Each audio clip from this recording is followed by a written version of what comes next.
Hello बच्चों and welcome to study with Unique. आज हम पढ़ने जा रहे हैं बच्चों लेक्चर 4 जो कि हमारा है ग्रेविटेशन चैप्टर 10th स्टैंडर्ड का। उम्मीद करता हूँ कि पिछले लेक्चर्स का आपने नोट्स बना ली होगी और उसी के साथ आप उसमें रिवाइज कर लिया होगा आपने। तो देखिए पिछले लेक्चर में हमने पढ़ा था बच्चों variation in gravity with depth with height and on the surface of the earth. उसके बाद हमने देखा था बच्चों की 1 newton is equal to 1 kg is equals to 9.8 kg newton. 9.8 newton ये आपने देखा था और मैंने आपको बताया था कि 1 newton is equal to 1 upon 9.8 kg। ठीक है, क्या आपने इसे किया? अगर किया होगा तो अभी कमेंट सेक्शन में आप मुझे आंसर कर सकते हैं। तो चलिए आगे स्टार्ट करते।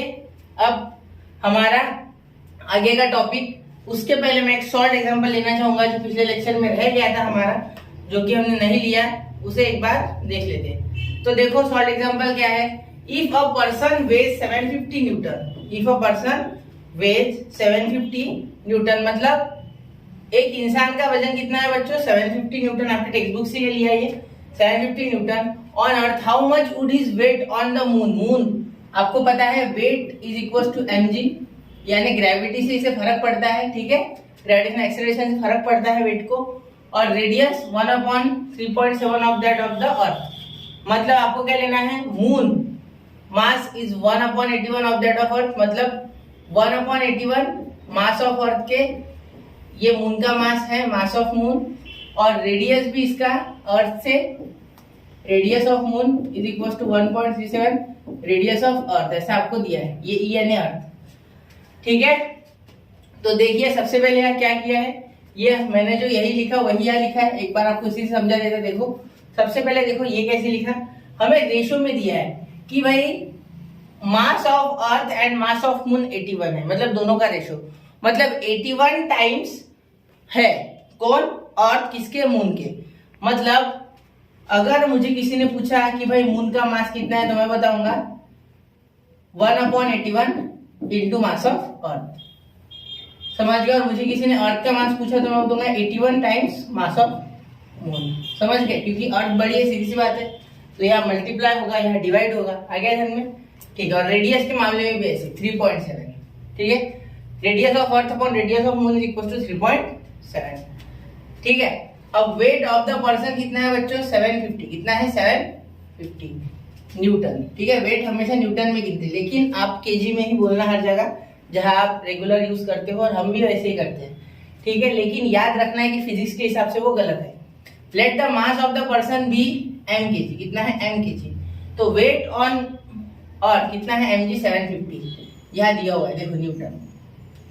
तो अब अगर हम g 9.8 से इसे डिवाइड करेंगे तो हमें आंसर मिल जाएगा। देखो तो हम बोल देंगे कि m gm upon r E square. ये कैसे हुआ? तो ये g की वैल्यू का हमने फॉर्मूला देखा था कि g is equal to gme upon re का स्क्वायर। ये फॉर्मूला हमने पिछले लेक्चर में देख चुके हैं। ठीक है, कब देखा था हमने फॉर्मूला बच्चों? ये फॉर्मूला हमने देखा था जब हम g की वैल्यू फाइंड आउट कर रहे थे, तब ग्रेविटेशनल एक्सेलरेशन की वैल्यू जब हम फाइंड कर रहे थे तब हमने ये फॉर्मूला ऑलरेडी देख चुके हैं। ठीक है, तो वहां हम अब क्या लिखेंगे? ये इक्वेट कर दिया दोनों को। ठीक है, अब हमें क्या चाहिए? ये m चाहिए, m मास, तो m को यहाँ रहने दिया देखो। और ये बाकी के बचे हुए जो दोनों है उस साइड लेके गए, तो r ऊपर चले गए देखो, और ये gm नीचे चले गए। ठीक है, gm नीचे चले गए। अब वेट ऑन मून क्या हो गया बेटा? ये m की वैल्यू आ गई, तो mg mm अपॉन rm का स्क्वायर। ये फॉर्मूला हमने देखा हुआ है। ठीक है, ये कैसे आया आपको अगर नहीं समझ रहा है तो देखो w is equal to mg है बच्चों, और g का फॉर्मूला है gm अपॉन r का स्क्वायर, याद रखना। तो ये g का फॉर्मूला डालना, मतलब m तो यहाँ है, लेकिन मून के लिए हम ये m का मास m और ये rm, मतलब मून के लिए डिनोट करेंगे तो रेडियस m बोलेंगे rm, और उसका मास हो जाएगा mm, छोटा m और बड़ा m। समझ गए? क्लियर है? यहाँ दोनों बड़े ही है, कोई बात नहीं। तो ठीक है, ये समझ गए ना? इतना क्लियर है। ये पिछले लेक्चर में फॉर्मूला कैसे आया है ये इत्मीनान से एक बार शांति से मैंने पूरा बताया आपको करके। ठीक है, तो आप एक बार प्लीज उसे देखिए अगर आपको ये नहीं समझ रहा है तो। ठीक है, अब देखिए 750 यहाँ हमने m की जगह लिख दिया हमने 750, ठीक है। तो ये कहाँ से आया, देखो ये m जो है ये m, ठीक है, इसका लिख दिया हमने 750 R square G M E, देखो ये फुल वैल्यू डाल दी, ये m की वैल्यू हमने ये पुट कर दी, ठीक है, समझ गए। तो एक बार थोड़ा पेन का बदल देता हूँ, ये देखो ये वैल्यू m की कहाँ से लाई, ये यहाँ से लाई, ठीक है। जो हमने अर्थ पे हमें पता था वेट कितना है, तो उस हिसाब से हमने बना ली, और ये वैल्यू हमने आगे सॉल्व की इसके साथ। तो यहाँ क्या हो गया, जी कैंसिल हो गया बच्चों, ठीक है। और M E upon M M हमें पता था कितना था, तो वो हमने लिख लिया। M E upon M M हमें पता था कितना था, 81, क्लियर। तो यहाँ M E upon M M पता था, लेकिन यहाँ क्या है, एम एम अपॉन एम, मतलब उल्टा, तो 1/81 हो जाएगी वैल्यू, ठीक है। देखो 1/81 हो गई वैल्यू, क्लियर। तो मैंने आपको वहां करके बताया था कि मास ऑफ अर्थ और मास ऑफ मून में क्या रिलेशन है। आगे R E square upon R M का स्क्वायर, तो R E upon R M ये भी मैंने आपको बताया था, देखो R E upon R M 3.7, तो यहाँ हो गया 3.7 का स्क्वायर। तो इसे जब पूरा सॉल्व करोगे तो 126.8 मिल जाएगा आपको। तो इसे सॉल्व करना है आपको, ठीक है। पॉइंट में आंसर आता है, इसका मतलब ऐसा नहीं कि सॉल्व ही नहीं करोगे। बहुत से बच्चे न्यूमेरिकल्स करते ही नहीं है, लेकिन याद रखना बेटा 10वीं में तो कैसे तो भी पास हो जाओगे फिजिक्स में, लेकिन 11th में अगर साइंस ले लिया आपने तो उसमें फिजिक्स में सिर्फ न्यूमेरिकल्स है। एक्चुअली फिजिक्स का मीनिंग ही होता है न्यूमेरिकल्स। न्यूमेरिकल जिसने बना लिया वही फिजिक्स का मास्टर है, सीधी सी बात है। The weight on the moon is exactly 1/6 of the weight of the earth, बराबर। तो मैं अगर शॉर्टकट में इसे करता ना बच्चों, तो देखो ऐसे कर लेता। अगर मुझे कोई पूछता शॉर्टकट में, तो मैं बोलता मून पे अर्थ पे कितना है, 750 है वजन, चलो तो वेट ऑन मून डायरेक्ट बोल देता मैं 16 × 750, बस हो गया, आ गया मून वेट का, सॉरी मून पे वेट आ गया, मून वेट का नहीं, मून पे वेट आ गया 1/6, बस इतना ही है। इसीलिए ग्रेविटी भी भाग की 1/6 है, समझे, क्योंकि ग्रेविटी के ऊपर ही डिपेंड है। मास तो कांस्टेंट क्वांटिटी है, मास तो चेंज ही नहीं हो रही, तो ग्रेविटी यानी ग्रेविटेशनल एक्सीलरेशन। यहाँ मेरा ग्रेविटी का मीनिंग है ग्रेविटेशनल एक्सीलरेशन, याद रखना, ठीक है। अब आपको बता देता हूँ मैं ये ग्रेविटेशनल वेव्स के बारे में। देखो यहाँ मैंने आपको बताया था कि ग्रेविटेशनल वेव्स, ठीक है, जो ग्रेविटेशनल वेव्स होती है बच्चों, ये कैसी होती है, ये हमारी जैसी बाकी की वेव्स ट्रैवल करती है, सेम उसी तरीके की होती है। ये हमें दिखती नहीं है, इन्हें कोई मीडियम की जरूरत नहीं पड़ती, ग्रेविटेशनल वेव्स डायरेक्टली ट्रांसमिट करती है, ठीक है। देखो gravitational waves are very different types of waves, ठीक है। They have been called waves of fabric of space time, मतलब जो स्पेस टाइम का फैब्रिक है उसे जोड़ के रखने का नाम किसका है बच्चों, ग्रेविटेशनल वेव्स का। आगे देखो वेव्स आर क्रिएटेड, बनती है वेव्स जब आप पत्थर डालते हो पानी के ऊपर शांत, तो वेव्स बनती है, रिपल्स, रिपल्स कहते हैं उसे, मतलब ऐसे अगर आप कोई पत्थर डाल दो ऐसे ऐसे रिपल्स बन जाती है, तो ये रिपल्स की बात कर रही है, ठीक है। तो ये रिपल्स, ठीक है।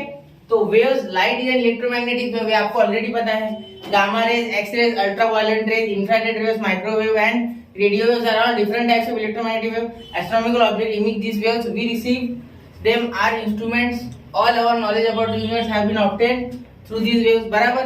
वेव्स से हमें पता चलता, हर जगह वेव्स यूज करते हैं, अल्ट्रासोनिक वेव्स भी यूज करते हैं हम। जैसे देखो समुद्र की डेप्थ की थी, उसके लिए शिप लेके जाते हैं, आपने पिछले साल साउंड चैप्टर में पढ़ा था कि सोनार के थ्रू क्या होता है, वेव छोड़ी जाती है, वो सीबेड से टकरा के ऊपर आती है, वहाँ रिसीवर होता है, तो जितना आने जाने में समय लगा, distance equal to speed into time, इस फॉर्मूले से हम गिनते हैं, कैलकुलेट करते हैं कितना सीबेड दूर होगा स्पीड से हुआ।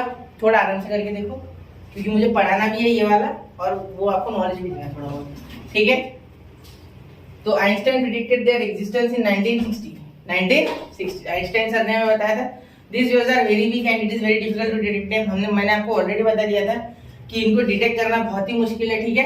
तो इन्हें डिटेक्ट करने के लिए LIGO, लेजर, देखो लेजर इंटरफेरोमेट्रिक, क्या इंटरफेरोमेट्रिक ग्रेविटेशनल वेव ऑब्जर्वेटरी, ठीक है, इज द प्रोमिनेंट वन। यहाँ ये वेव्स, इस देखो यहाँ ये वेव्स जो आती है ग्रेविटी की, इसे गिनने के लिए ये बहुत ज्यादा सेंसिटिव होने के कारण आपको अलग तरह की इंस्ट्रूमेंट्स चाहिए। तो वो कहाँ है, laser interferometric gravitational wave observatory, ठीक है।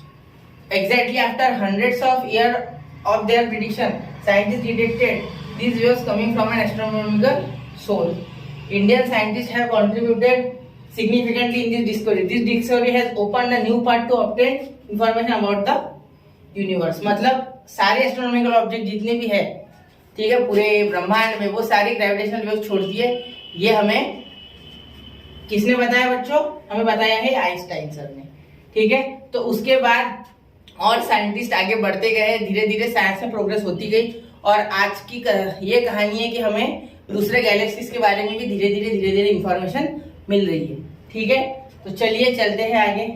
कोई सोच रहा होगा एलियंस की बात कर रहा मैं, ठीक है, वो भी आएंगे एक दिन, तब तक रुकिए थोड़ा, होंगे तो दिख नहीं रहे फिलहाल हमें वो, हमारी टेक्नोलॉजी शायद उनसे कमजोर है। अब देखो फ्री फॉल, फ्री फॉल यानी कुछ भी सोचो मत, सिर्फ मैं इतनी बात सोचो कि ये पेन है, समझ लो ये पेन है और ये एक बॉल है, सपोज ये एक बिल्डिंग है, मैं छोड़ रहा हूँ, ये नीचे गिर गया, मतलब अब क्या हुआ, मैंने क्या ऐसा कोई फोर्स लगाया नीचे ऐसे इसे झटके से? नहीं, ये ऑटोमेटिकली गिरा। इसका मीनिंग जो ऑटोमेटिकली गिरा मतलब ये जो पेन है ये ऑटोमेटिकली गिरा, इसका मीनिंग है कि इसमें कोई भी फोर्स नहीं लगा सिवाय ग्रेविटेशनल एक्सेलरेशन के, मतलब ग्रेविटी के कारण इसमें ग्रेविटेशनल एक्सेलरेशन हुआ और उसके कारण ये नीचे आया। ठीक है, तो when an object falls only under the influence of gravity, देखो whenever an object falls moves under the influence of force of gravity alone it is said to be free falling freely, मतलब when an object falls, आप लिख सकते जाओ तो, falls only under the influence of gravity, ठीक है, then it is called free fall. ठीक है, लेकिन अर्थ पे फ्री फॉल पॉसिबल नहीं है। अब क्या, ऐसे क्यों? यहाँ है बच्चों एयर रेजिस्टेंस, यहाँ बोल सकते कि है कोई फ्री फॉल, लेकिन एयर रेजिस्टेंस हर वक्त है। ठीक है, फ्री फॉल एक ऐसी स्टेट है जहां एक फेदर और एक बॉलिंग बॉल या कुछ भी स्पीयर वो साथ में गिरना चाहिए, तो वो साइंटिस्ट ने ऑलरेडी कर रखा है एक्सपेरिमेंट। तो मैंने आपको बताया था कि वो साइंटिस्ट जो थे जिन्होंने ये किया कंडक्ट, उन्होंने बड़ा सा चेम्बर लिया, पहले हवा में, जब हवा प्रेजेंट थी उसमें चेम्बर में, तब उन्होंने एक बॉल और एक बॉलिंग बॉल और एक फेदर को छोड़ा। उसके बाद उन्होंने क्या किया कि पूरी वैक्यूम कर दिया, पूरी हवा निकाल ली, ठीक है, पंप्स के माध्यम से, और वहाँ वैक्यूम क्रिएट कर लिया अंदर, ठीक है, उस रूम के या उस चेम्बर के आप बोल सकते हो। और तब जब उन्होंने फेदर और उस बॉलिंग बॉल को छोड़ा तो वो साथ में गिरे, दोनों साथ में गिरे। ठीक है, फेदर क्योंकि हल्के थे तो एयर रेजिस्टेंस के कारण मुश्किल हो रही थी उन्हें, लेकिन कुछ देर बाद जब पूरी हवा निकाल ली तो वहाँ एयर थी नहीं, तो वैक्यूम बन गया, जिसके कारण वो फेदर को रेजिस्टेंस मिला ही नहीं। समझ गए? क्लियर है? चलो अब देखो ये हो गया, अब आगे देखो ये क्या है, देखो thus true free fall is only possible in vacuum, ये देखो true free fall is only possible in vacuum. For a freely falling object, the velocity on reaching the earth and time taken for can be calculated by using Newton's equation for free fall, and the initial velocity is u is 0. हमेशा free fall में initial velocity 0 लेना है। क्यों? क्योंकि ऊपर जाते समय कोई भी चीज यहाँ अपनी वेलोसिटी पूरी तरीके से गवा देती है एक पॉइंट पे, क्योंकि यहाँ से मैंने एक बॉल फेंका सपोज, तो ऊपर जाने के बाद यहाँ इसकी वेलोसिटी क्या होगी बच्चों, जिसे हम यहाँ के रिस्पेक्ट में फाइनल वेलोसिटी होगी, क्योंकि इनिशियल यहाँ थी तो यहाँ फाइनल। लेकिन अगर यहीं से फेंक रहे हो आप, यहाँ बिल्डिंग पे खड़े हो और यहाँ से इस बॉल को फेंक रहे हो, तो यहाँ इनिशियल वेलोसिटी इसकी 0 है, क्योंकि कुछ है ही नहीं वहाँ वेलोसिटी। और जब आप फेंकोगे तब उस पर फ्री फॉल होगा, उस पर ग्रेविटी लगेगी, ग्रेविटेशनल पुल होगा, जिसके कारण ग्रेविटेशनल एक्सेलरेशन होगा, तब जाके उसकी स्पीड बढ़ेगी। इसीलिए ये जितने भी इक्वेशन है न्यूटन सर के, जो कि है v is equal to U plus A T, ठीक है, S is equal to U T plus half A T square, ठीक है, और फिफ्थ वाला जो है वी स्क्वायर, थर्ड वाला जो है V square equal to U square plus 2as, ये सारे जो इक्वेशन है बच्चों, इसमें u की वैल्यू 0 करने पे हमें फ्री फॉल की इक्वेशन मिल जाएगी। ठीक है, एक बार अच्छे से लिख लो इन्हें, एक बार अच्छे से लिख लेते हैं थोड़ा, आपको भी समझ जाएगा क्या हुआ एक्चुअली। फॉर फ्री फॉल, देखो for free fall initial velocity 0, मतलब u क्या लेना है मुझे, सीधी सी बात है, मुझे u 0 लेना है, u लेना है मुझे 0। पहला equation v is equal to u plus 80, तो u अगर 0 हो गया तो u 0 प्लस 80, तो 0 का कोई मूल नहीं है, तो 0 को लिखो ही मत, समझ गया, तो is equal to 80, s is equal to u t plus half 80 square for free fall. तो यहाँ u हो गया 0, तो 0 इंटू टी 0, यानी ये क्या हो गया हाफ 80 स्क्वायर बचा, तो s equal to half 80 square, ये पहला, ये दूसरा। और थर्ड देखो, थर्ड कौन सा है बेटा, v square is equal to U square plus 2as। ठीक है, तो क्या आ गया बेटा, देखो v square is equal to U का स्क्वायर है ना, 0 का स्क्वायर, तो 0 आ गया, तो सिर्फ बचा 2as हो गया। यहाँ क्वेश्चन समाप्त। समझ गए? क्लियर है? ठीक है। अब देखो ऊपर जाते समय जो एक्सेलरेशन है वो निगेटिव होता है, जिससे कि स्पीड घटती है। क्या होती है? घटती है। स्पीड डिक्रीज होती है। क्या होती है? डिक्रीज होती है। और नीचे आते समय स्पीड इंक्रीज होती है। इसलिए नीचे आते समय प्लस जी लेना है, ऊपर जाते समय माइनस जी लेना है प्रॉब्लम सॉल्व करते समय। याद रखना, ये हर क्लास में आपको कोई बताएगा नहीं। अभी 10th में हो, स्टार्टिंग में, इसलिए मैं बता रहा हूँ। ऊपर जाते समय सॉरी नीचे आते समय प्लस जी, स्पीड बढ़ेगी ऑब्जेक्ट की, या वेलोसिटी बढ़ेगी, और ऊपर जाते समय वेलोसिटी कम होगी, क्योंकि माइनस जी लेना है। एक्सेलरेशन निगेटिव होता है। जैसे हमने ये पेन ऊपर फेंका, कुछ देर बाद ये नीचे आया, नीचे आना नहीं था ना इसने, तो प्लस बोलता मैं, लेकिन कम हुई, मैंने फोर्स तो लगाया, लेकिन ये नीचे आ गया। तो नीचे आ गया इसका मतलब क्या हो गया कि इसे कोई शक्ति ने नीचे खींचा, किसी बल ने नीचे खींचा। ठीक है, तो निगेटिव जी, और नीचे आते समय पॉजिटिव जी, क्योंकि नीचे आते आते स्पीड बढ़ गई। समझे? जैसे देखो, आपने अगर सपोज मैं बैठा हूं, ठीक है, दूसरे मंजिल से मेरे सिर पे गमला गिरता, और एक गमला मेरे ऊपर 2-3 फीट की हाइट से गिरता, तो कौन से गमले से ज्यादा डैमेज होगा? दूसरे मंजिल वाले, क्योंकि तब तो मैं शायद खत्म ही हो जाऊं, बचू ही ना। इतना जोर से गिरेगा ना वो, क्योंकि दूसरे मंजिल से गिर रहा है। 20-30 फुट की हाइट होंगे आसपास, और गमला होगा कम से कम 10 किलो का, क्योंकि मट्टी भी होगी, पेड़ भी होगा, और गमला भी मट्टी का ही होगा। समझ रहे हो ना? समझ रहे हो? चलो ठीक है।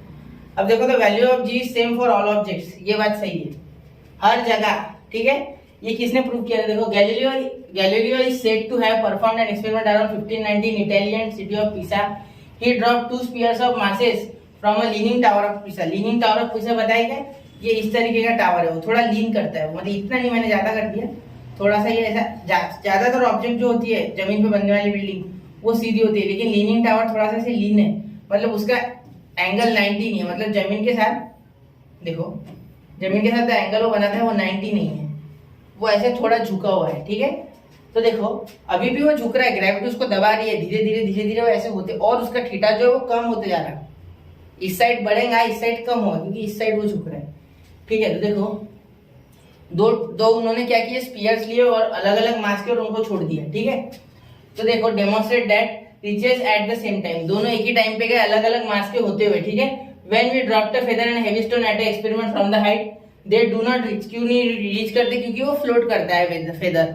क्यों? Due to air resistance. ठीक है, और रेजिस्टेंस अगर खत्म कर दो और वैक्यूम अगर बना लो तो दोनों साथ में गिरेंगे। उसके लिए ये जो है, ये लिंक यही बोल रहा था बच्चों में, यही लिंक में बोल रहा था, यही लिंक। ठीक है, इसमें ही वीडियो है वो जो साइंटिस्ट ने वैक्यूम के साथ बना के उन्होंने फेदर और बोलिंग बॉल के साथ किया था। ठीक है, तो चलिए शॉर्ट एग्जांपल लेते हैं। ठीक है, अब कोई बोल रहा होगा बच्चा कि सर इतना लंबा क्यों लेते हो आप हर एक चैप्टर को? तो मैं ये बताना चाहूंगा बेटा कि कंसेप्चुअली पढ़ने में ज्यादा मजा है, ये रट्टा पोपट बन के कोई फायदा नहीं है, क्योंकि साइंस में आप आगे कुछ नहीं कर पाओगे, शायद मुझे ऐसा लगता है। ठीक है, शायद आपने मुझसे ज्यादा नॉलेज ले रखा हो तो वो बात अलग है, लेकिन मैं बोल रहा हूँ कि सुन लो अच्छे से, हर एक प्रॉब्लम को करना है। हाँ, मुझे पता है कुछ लोग एग्जाम्पल्स लेट लेते हैं, बाद में लेते हैं, लेकिन उसमें कुछ मजा नहीं है। अभी कंसेप्ट सीखो, अभी उसको अप्लाई करो, कंसेप्ट सीखो, अप्लाई करो, ज्यादा याद रहेगा आपको। लेकिन मैं अगर लास्ट में लूंगा तो लास्ट में आप क्या गारंटी है कि हर एक बच्चा जो है वो पीडीएफ पढ़ के आ रहा या पूरे लेक्चर देख के आ रहा? ठीक है, तो मैं चाहूंगा कि हर एक क्वेश्चन में आपको यही एक्सप्लेन करूँ, एटलीस्ट फिजिक्स के मैं जितने भी कॉन्सेप्ट है तब के तब एक्सप्लेन कर दूंगा, जिससे कि आपको बाद में टेंशन ना हो, आपको भी याद, मुझे भी टेंशन नहीं। ठीक है, कि भाई बच्चा पढ़ रहा है या नहीं, अब उसको पढ़ना ही है, पूरा लेक्चर देखना ही है। ठीक है, वो अलग चीज है स्किप मार रहा हो तो, लेकिन मत मारना, ये क्वेश्चंस देखना। ठीक है, चलिए शुरू करते हैं। Example 1, an iron ball of mass 3 kg is release from a height of 125 metre. मतलब एक आयरन बॉल है, उसको 125 मीटर की हाइट से छोड़ा। ये देखो यहाँ कितनी हाइट है, ये 125 मीटर। ठीक है, और 3 kg, इसका मास कितना है? 3 kg। अब आगे क्या बोला है? क्वेश्चन 1 है, एग्जांपल 1, ये यहाँ लिख लेता। हाँ चलो, तो आगे जी इज 10 मीटर पर सेकंड। जी क्या है? जी कितना लेते हैं? 10 मीटर पर सेकंड स्क्वायर। ठीक है, अब आगे time taken by the ball to reach the ground. सबसे पहले तो मुझे यही दिखा, उसके बाद क्या बोला है? Velocity of the ball to reach the ground. Velocity क्या थी उसकी ग्राउंड पे पहुंचने के बाद? The height of the ball at half the time it reaches to the ground मतलब उसकी हाइट क्या, हाँ हाइट जब आधी कर दो तो उस पॉइंट पे उसकी क्या वेलोसिटी थी, है ना, the height of the ball at half the time it reaches the ground, हाँ वैसा ही कुछ है ना, हाफ टाइम, हाँ बराबर, मतलब हाफ टाइम जब हो गया तो उसको जितना भी समय लगा पूरा पहुंचने को, उसमें जो तो हाफ टाइम था, हाफ टाइम मतलब सपोज उसको 10 सेकंड लगे होंगे तो 5वें सेकंड पे हमें निकालना है कि उसकी वेलोसिटी क्या थी। ठीक है, क्लियर है यहाँ तक। तो देखो सबसे पहले क्या बोला है हमें, time taken by the ball to reach the ground, मतलब ग्राउंड पे पहुंचने को कितना टाइम लगा। तो टाइम वाले हमारे पास इक्वेशन कितने, वहां मत देखो, इधर देखो, देखो v equals to u plus A T, और देखो v square equals to u square plus 2as, और एक s is equals to ut plus half at square. अब यहाँ क्या क्या दिया है उस हिसाब से आप ले लो, आपको t वाला चाहिए, आपको टाइम निकालना है, वेलोसिटी निकालनी है, टाइम निकालनी है, देखो टाइम, तो इसमें टाइम निकालना है, इसका मतलब ये इक्वेशन वैलिड नहीं, इसमें t नहीं है, तो ये आप लगा सकते हैं क्या, एक बार देख लो जरा, यहाँ एक ही जगह g हो जाएगा, याद रखना g, और ये u0 तो ये है नहीं इसमें एक्चुअली, ठीक है, क्योंकि पिछले इसमें मैंने आपको कराया, लेकिन मैं आपको इसके साथ बताऊंगा जिससे कि आपको u का कंसेप्ट भी याद रहे, वरना u भूल गए तो ऐसा हो नहीं पाएगा, क्योंकि लाइफ में u का काम है, फिर सिर्फ फ्री फॉल में नहीं है, ठीक है, तो इसलिए यहाँ ये कंसेप्ट भी नहीं लगेगा, v और u is equal to gt, तो आप चाहो तो ये भी लगा सकते हैं, या यहाँ इन्होंने s वाला फॉर्मूला लगाया है तो वो भी लगा सकते हो आप, उसमें भी कोई इशू नहीं है, ठीक है, क्योंकि डिस्प्लेसमेंट यहाँ पता है हमें, s की वैल्यू हमें पता है 125 है, देखो ये s होता है डिस्प्लेसमेंट, क्या होती है डिस्प्लेसमेंट, ठीक है, तो ऊपर की साइड कितना गया 125, मास पता है हमें, ठीक है, फिर g पता है तो t निकालना है, u0 है, ठीक है, तो ये भी लगा सकते हैं आप चाहो तो, ठीक है, मैं आपको दोनों से करके बताता हूँ, ठीक है, पहले s वाला लगा लेते जो दिया है वो, ठीक है, तो s is equal to ut plus half at square, ठीक है, क्या बोला है क्वेश्चन, क्या time taken by the ball to reach the ground, time required to reach the ground, ठीक है, तो देखो u क्या है बच्चों, यहाँ मैंने सारा डेटा लिख लिया, u0 होता है, तो ये 0 s 125 है, ये खत्म हो गया, 0 इंटू टी खत्म, ठीक है, प्लस हाफ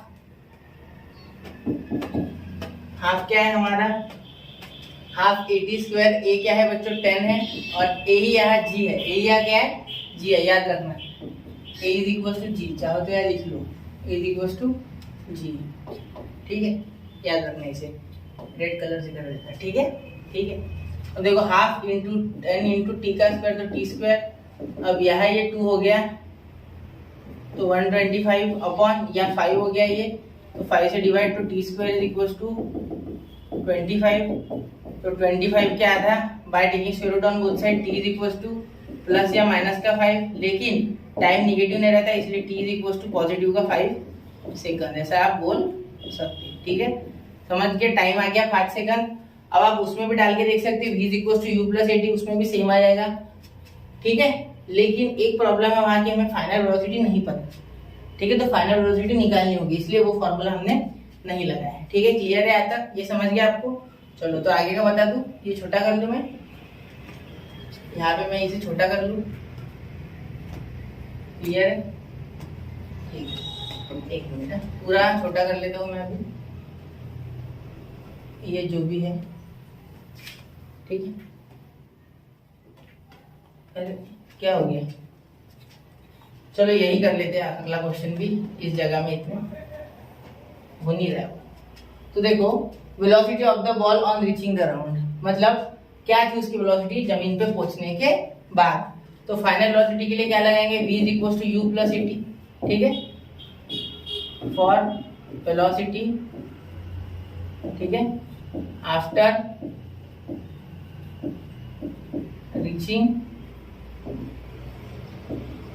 द ग्राउंड, ठीक है, समझ रहे, तो v is equal to u plus A T, तो v is equal to u हमारा 0 है, a हमारा यहाँ आ गया है भाई 10 और t आ गया हमारा 5, तो 50 मीटर पर सेकंड, v क्या आ गया 50 मीटर पर सेकंड, ठीक है। अब हाफ टाइम क्या हो गया, हाफ टाइम में वेलोसिटी क्या थी वो निकालना बहुत ही हो गया आसान, ठीक है, हाफ टाइम क्या होता है बच्चों, हाफ टाइम इसके आधा मतलब 5 के आधा तो 2.5 सेकंड, क्या है 2.5 2.5 सेकंड।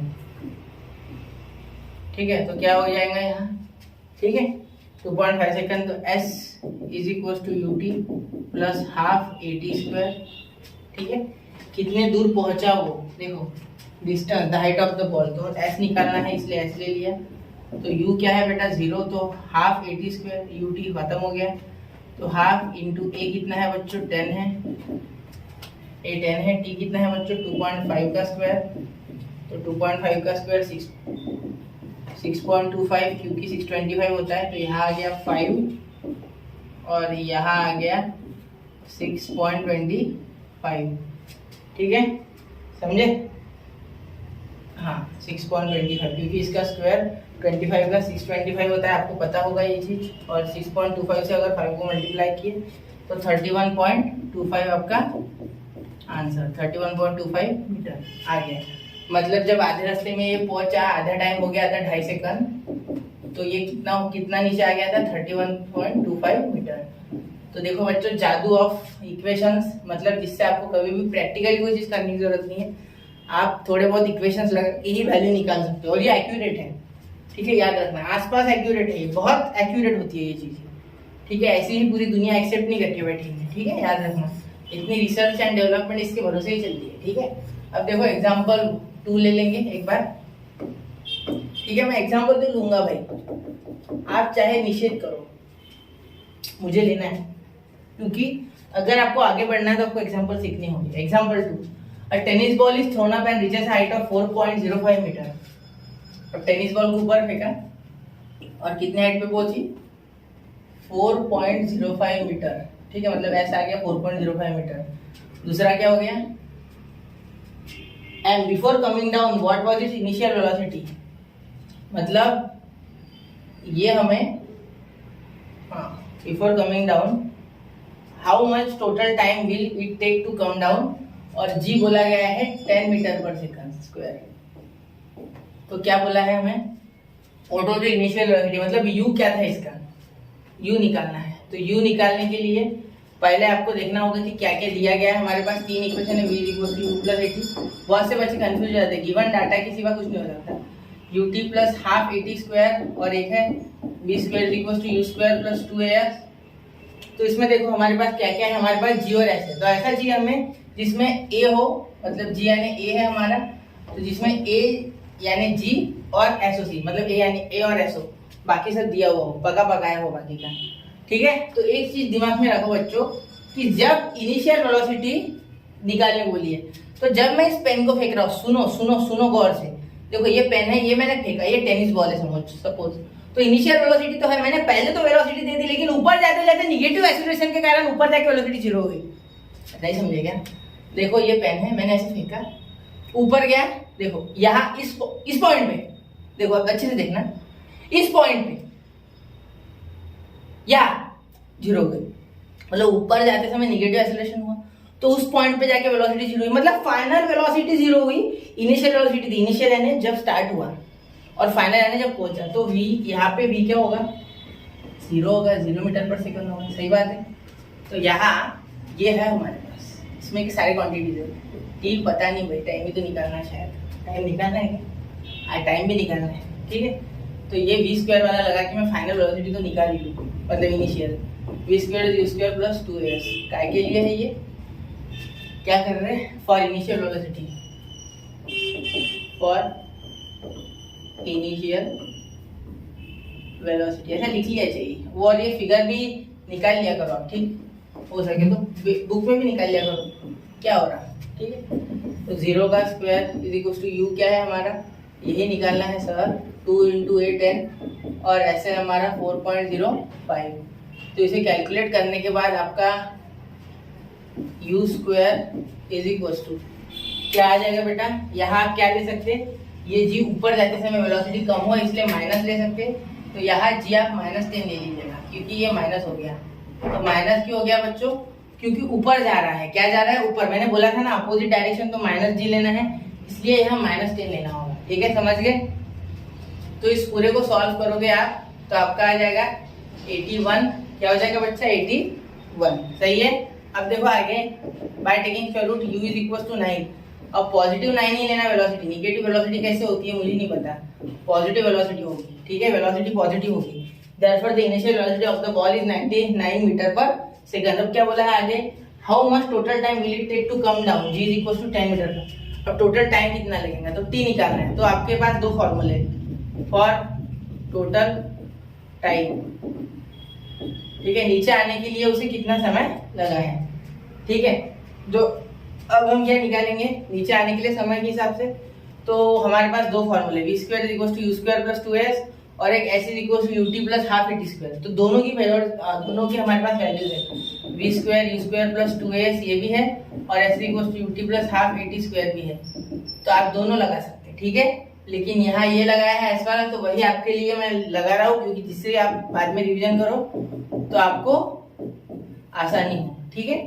तो आप दोनों लगा सकते हैं। अगर आपके पास रिक्वायर्ड क्वांटिटीज है उस इक्वेशन की, देखो याद रखना, एक ट्रिक याद रखना कि सारी क्वांटिटीज पता होनी चाहिए, सिर्फ एक को छोड़ के, तब आप किसी भी इक्वेशन में कोई भी वैल्यू डाल के आंसर निकाल सकते हैं। सिर्फ मैथ्स में ही नहीं, मैथ्स, फिजिक्स, कोई भी सब्जेक्ट का आप करते रहो प्रॉब्लम, तो उसमें आपको बाकी सारी क्वांटिटीज नहीं पता रही तो पता होनी चाहिए, और एक ही क्वांटिटी नहीं पता होनी चाहिए, कोई भी एक क्वांटिटी एक समय पे निकल सकती, ठीक है, समझे। चलो, तो पता है 4.05, u क्या है 9 है, t क्या है पता नहीं, हाफ इंटू a क्या है -10 है, ठीक है, और ये t स्क्वायर है, ठीक है, समझ गए।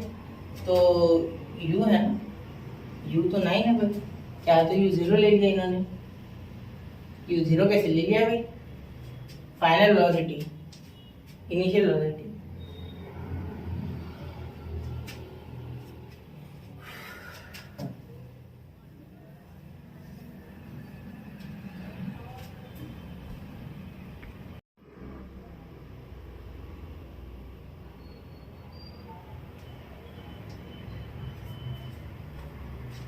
तो देखो बच्चों यहाँ 4.05 इज इक्वल टू u 0। अरे सर 0 कैसे ले लिया आपने, है ना, ये सोच रहे होंगे आप शायद कि 0 कैसे लिया मैंने। तो देखो बच्चों क्या बोला है कि how much total time will it take to come down, मतलब यहाँ से नीचे फेंक रहे हो आप चीज। तो आप जब ऊपर बिल्डिंग से नीचे फेंकते हो कोई चीज, तो आप फोर्स नहीं लगाते, आप ऐसा छोड़ दोगे। इसका मतलब इनिशियल वेलोसिटी 0 थी, आपने छोड़ा, क्योंकि बाकी काम ग्रेविटी करेगी, फ्री फॉल से गिरेगी वो। वैसे एक्चुअल फ्री फॉल तो अर्थ पे पॉसिबल नहीं है, फिर भी फ्री फॉल से गिर रही ना, सिर्फ ग्रेविटी काम कर रही है ना, उस पर ग्रेविटेशनल एक्सीलरेशन काम कर रहा है ना, तो इसलिए आप बोल सकते हैं कि इनिशियल वेलोसिटी तब 0 है, ठीक है, ऐसा लिख लो, ठीक है, यहाँ लिख लो, चाहिए तो फ्री फॉल इसलिए, ठीक है, प्लस जी होगा, समझ गए ना, क्लियर है, क्लियर हो रहा है कि आपको कॉन्सेप्ट समझ गए ना। देखो जब आप छोड़ रहे कोई चीज तो उस पर इनिशियल वेलोसिटी 0 है, डायरेक्टली छूट रही वो, आपने ऐसे ही फेंका, आपने सिर्फ फेंका ऐसे, ठीक है, समझे। तो जी क्या आया, जी हमारा ये है a है, मतलब 10 और t स्क्वायर हमें निकालना है। तो यहाँ ये 5 पे कट गया भाई, बोला कि t square is equal to 5 इधर, तो 4.05 अपॉन 5, तो यह आ गया 0.81 t स्क्वायर, तो बाय टेकिंग स्क्वायर रूट क्या आ गया हमारा 0.9 का सेकंड। क्यों, क्योंकि 0.9 इंटू 0.9 हमारा हो जाता है बच्चों 0.8। समझ गए, क्लियर है। तो बॉल को 0.9 सेकंड लगे नीचे आने में, सिर्फ नीचे आने में। अब ऊपर नीचे जाने में टोटल समय कितना है, तो देखो total time for up and down या upward and downward motion 0.9 into 2 यानी 1.8 सेकंड्स, ठीक है, 1.8 सेकंड। मैं इसे सरका लूं, 1.8 सेकंड, तो टोटल 1.8 सेकंड लग गए। कैसे लग गए सर टोटल 1.8 सेकंड, तो याद रखना इसलिए टोटल 1.8 सेकंड लग रहे क्योंकि ऊपर नीचे जा रहा है। देखो आप बोलोगे सर नीचे आ रहा उतना ही समय के ऊपर जाने को लगेगा, बिल्कुल बेटा, क्योंकि देखो सुनो, अब कोई ऊपर जा रहा है तो वेलोसिटी कम हो रही है, ठीक है, नीचे आ रहा है तो वेलोसिटी बढ़ रही है, मतलब ये माइनस जो है ये प्लस उसको कॉम्पनसेट कर रहा है, मतलब ऊपर जाते समय भले ही माइनस हो रहा है लेकिन नीचे आते समय प्लस, और प्लस और माइनस का जोड़ अगर सेम है तो 0 आता है।